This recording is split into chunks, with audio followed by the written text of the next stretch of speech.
olympiques, c'est quelque chose qui a été très très important dans ma vie. La première chose qu'on retient, c'est le village. Le village qu'on aura en 2024, ça sera grâce à vous. Écarte un petit peu les gens, la sur des épaules. Si je devais faire un parallèle entre ce chantier et un sport, je pense que ça serait la course d'endurance. C'est un marathon au rythme du sprint. Attention, ça va tirer un peu plus. On fait travailler l'endurance, mais il y a quand même beaucoup de coordination, de passation d'informations. Ce serait le marathon en groupe, du coup. Il y a de la gestion, il y a de la planification. Je le comparerais aux échecs. Ce serait pour moi le ping-pong. C'est une régate. Un 110 mètres haies. Il faut toujours soit rattraper une balle, soit relancer la balle. En fait, quelque chose comme ça qui est toujours en interaction. Une forme de peut-être de rugby mais sans contact. Alors moi c'était plutôt du handball, mais je dirais n'importe quel sport d'équipe finalement. On a 4 îlots, on a 4 entreprises, mais on est tous dans la même équipe. On est dans l'équipe Universen, on est dans l'équipe Village des athlètes de Saint-Denis. C'est un foncier qu'on a acheté il y a 10 ans. Avant de savoir que ça deviendrait le village des athlètes, on voulait déjà y développer un écoquartier d'envergure, un quartier mixte avec des bureaux, avec un pôle médical, une crèche, des logements, des commerces, un vrai morceau de ville. C'est un projet emblématique et préfigurateur de notre stratégie environnementale. On renature une friche industrielle. Au tout début, on était déjà plusieurs à se dire c'est le projet d'une vie, quoi. C'est pour ça qu'on a tous, je pense, voulu travailler sur ce projet-là.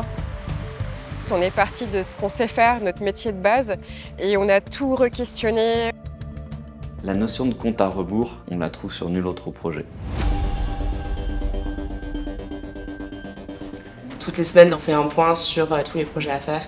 Et à chaque fois, la liste me paraissait très très longue. On a beaucoup d'intervenants, on a beaucoup d'enjeux, c'est un grand projet. C'est pas une ligne directe qui monte, forcément il y a eu des hauts et des bas. Il y a plusieurs fois où on s'est dit là, le 31 décembre, la date, on va pas pouvoir la tenir.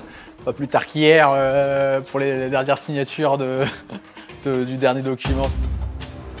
On est sur un site qui a subi des bombardements. C'était des mondes de la Seconde Guerre mondiale. Du coup, à chaque fois, tout le secteur était bouclé. Ça s'est très bien passé, heureusement. Mais quand même, voilà, tant que c'est pas fini, on se dit sur quoi on peut tomber comme surprise. Il y a eu également une période aussi assez intense qui nous a mis dans le doute. On avait une trentaine de prototypes de façade.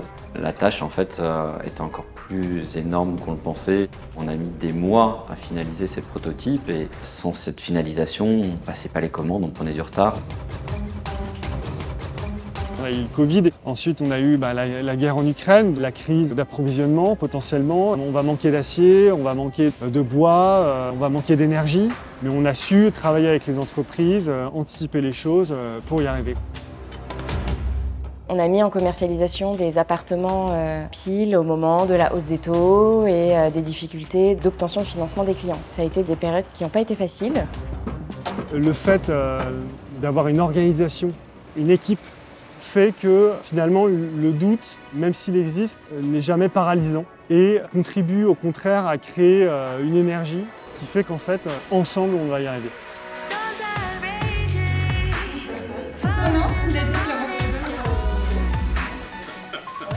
Moi, j'aimais bien les réunions de chantier au début où on était 20 autour de la table. Ça faisait à la fois un peu peur parce qu'il y avait beaucoup de monde et à la fois, je trouvais que d'avoir autant de cerveaux autour d'une même table pour se concentrer sur un seul projet, c'est impressionnant. Je peux prendre l'exemple de l'accessibilité universelle, où on a été beaucoup plus loin que ce qu'on savait faire. Ça m'a motivée. J'ai commencé à regarder des compétitions paralympiques. En fait, c'est tout un tas d'exigences. Quelque chose qui est très plaisant quand on est une équipe aussi importante, avec autant de personnes motivées, impliquées, c'est que chacun du coup œuvre dans son coin à placer des pierres, des billes, des éléments. Et donc quand il y a quelque chose qui se concrétise, en fait, on s'aperçoit que c'est finalement l'ensemble des pierres placées par tout le monde qui finit par s'aligner et c'est là à ce moment-là où ça se débloque et on arrive à y aller. Il y a toujours cette exposition médiatique permanente. Moi, je suis de formation ingénieur et donc j'ai dû avoir plein de casquettes, notamment une casquette communication. Il fait constamment que je change de casque plutôt. Vous voyez tout là-haut, la charpente métallique est peinte en noir. Ça, c'est les poutres existantes de la halle. On a fait beaucoup de visites. On a eu les délégations olympiques, donc du monde entier. On a eu des élus qui viennent nous voir régulièrement. On a eu des ministres, on a eu le président de la République. On l'a appris 10 jours avant qu'ils viennent. Ils voulaient absolument que le président aille à la rencontre des ouvriers. On a fait pas mal de visites avec les services de sécurité pour que les voitures blindées puissent passer, que les snipers puissent se positionner à un endroit en cas d'attaque et surtout aussi pour que la sécurité soit présente. Là, je parle de la sécurité du bâtiment. Il y avait quand même le risque qu'il y ait quelque chose qui tombe, une vibration qui se passe en sous-sol. Donc oui, on a passé 3 jours assez sportifs et même le jour J où on est arrivé sur le chantier à 5 h du matin alors qu'Emmanuel Macron est arrivé qu'à 10 h 30. C'était une grande satisfaction au final parce que voilà, tout s'est bien passé. Contente de l'avoir fait, mais j'étais vraiment soulagée qu'il s'en aille.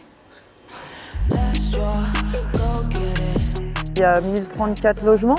Je crois qu'il y a plus de 40 000 clés. Donc il va falloir trier tout ça, étiqueter tout ça pour donner les accès à Paris 2024 et puis après aux acquéreurs finaux. La partie, elle ne se termine pas en 2024. La réussite, c'est la livraison du bâtiment fin 2025. On est très content d'avoir réussi à conserver cette halle, à la réhabiliter, à l'intégrer dans un site moderne et contemporain. Une vraie opération de recyclage urbain. C'est un projet de grande envergure avec une multiplicité de produits et d'usages et une double vie. C'est une gymnastique intéressante qui nous permet dans la conjoncture du marché de réfléchir tout de suite à une mutation future des bâtiments. J'ai appris énormément de choses sur les modes constructifs. Mais c'est pas forcément ce que je retiendrai le plus. Ce que je retiendrai le plus, c'est vraiment l'aventure collective. L'engagement, ne rien lâcher, la combativité, la solidarité. Il y a vraiment quelque chose qui se passe. En 2 mots, en un seul même l'équipe. Elle démultiplie tellement les talents, l'énergie. J'ai toujours eu confiance en nous. Comme on est soudés, on peut prendre le relais en fait à des moments. Et même quand c'est difficile, on est contente de revenir au travail le lendemain matin. Quand on voit ce qui a poussé là, c'est assez impressionnant. On a travaillé et vécu finalement dans une espèce d'euphorie qui nous porte, qui continue de nous porter. C'est une parenthèse qu'on n'a pas envie de refermer et c'est sûr que ça va me suivre toute ma vie.